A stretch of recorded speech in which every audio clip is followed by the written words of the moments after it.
So politics, it starts usually off the court with certain things that are maybe with different other teams.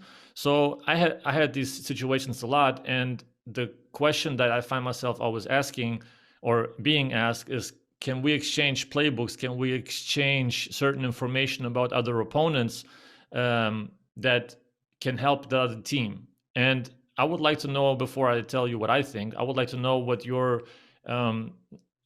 experiences with that, and what information you're willing to exchange with other teams in the league or other leagues. I'm pretty open with that. I believe that information should flow between us, between coaches, between coaching staff.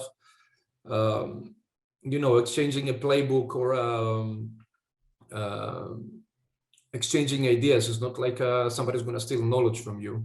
And really, this is something that helps everybody evolve, and we're all doing, like, there should be a camaraderie between the coaches and especially the assistant coaches, that we have to grind a lot all through the season.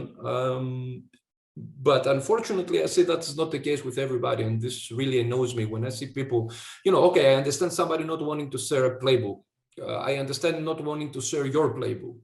I don't understand sometimes not wanting to share the opponent's playbook. Sometimes okay, I'm not gonna get somebody else to do all my work for me, but sometimes it's a play. I didn't see the call. I may call somebody to give me the call. Usually, most of the times, we exchange this information more easily, but some guys don't. And really, what annoys me really when I see it is when people try to hide their games in preseasons, like really go out of their way to hide a preseason game so it will not be on Synergy, or we will not find video of it, or it will not be videotaped. I mean, how much is this going to help you really? And why be that guy? I don't like that. And I'm not like that. I never had any issue with sharing knowledge with people that ask me, with people I meet in the job. There's some limit to it, of course, of what you can share. But I think, like, if I talk with somebody and I give him 10 information and he gives me one, like if we could quantify it, I still get one. Yeah. I still win from this. It's not a contest who gets more, so I got better by this. So I'm really a big fan of it, even though that is not the current mentality of all coaches in Europe, I would say. Well, we're going to have a debate now quickly. Not quickly, we can take our time. Yeah. Because I'm the anal guy that usually is hesitant to exchange other teams' playbooks or play calls or whatever under a certain circumstance. Because I've suffered PTSD probably because I had a bad experience, and then after that you kind of like forget it. Like, why should I do it?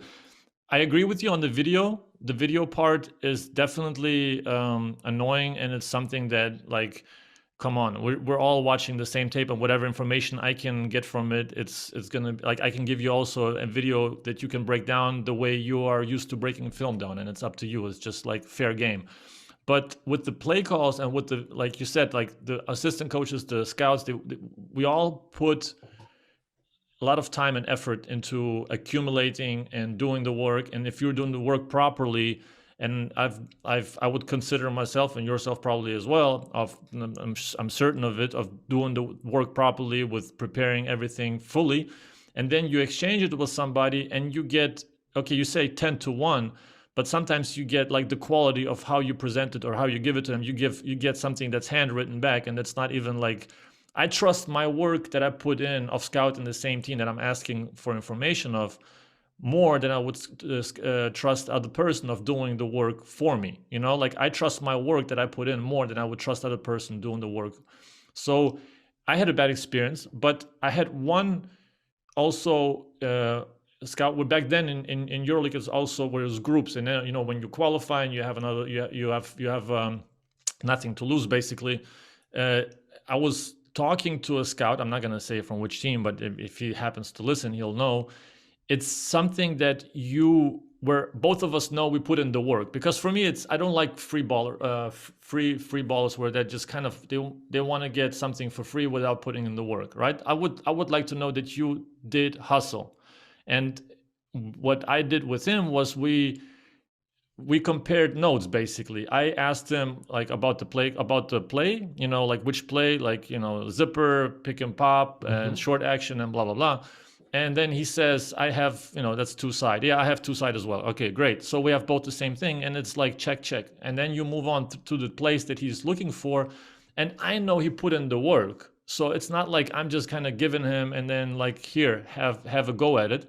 But it's also a mutual respect for the work you've done, not for the necessarily for the result of it, but for the work you put on.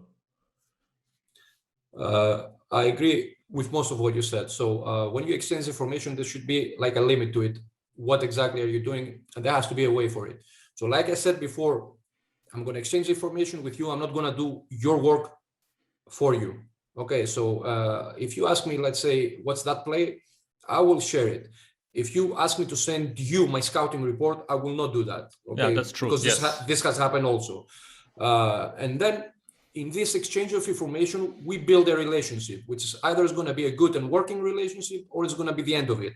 So if somebody disrespects me with his share of the information, or disappoints me with the share of information, probably that's going to be the end of a relationship. But initially, with just about everybody around, especially in EuroLeague level or in VTB, that will ask, initially I will be open. If he doesn't deliver, that's not going to happen again. Yeah, I mean, and definitely, if I feel what you said, like he didn't do his work and he just expects me to hand him knowledge for nothing, and him just doing whatever else and go there to his head coach or to his team, acting all wise with my knowledge, that I will not accept. Yes. And that's the same thing. Like, I like to compare always life with basketball. I mean, there's so many parallels you can find. It's the same way.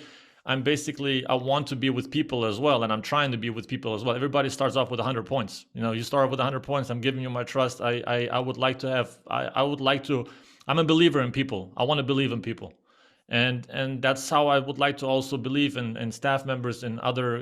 The coaches fraternity is pretty strong, and that's why I also would like to be able to trust people. But then, as you said, as soon as you feel that there's a certain amount of like unappreciation, then you're losing points on the scale from 0 to 100. And it's like you said, that's life. It's not just basketball. That's life. Yeah.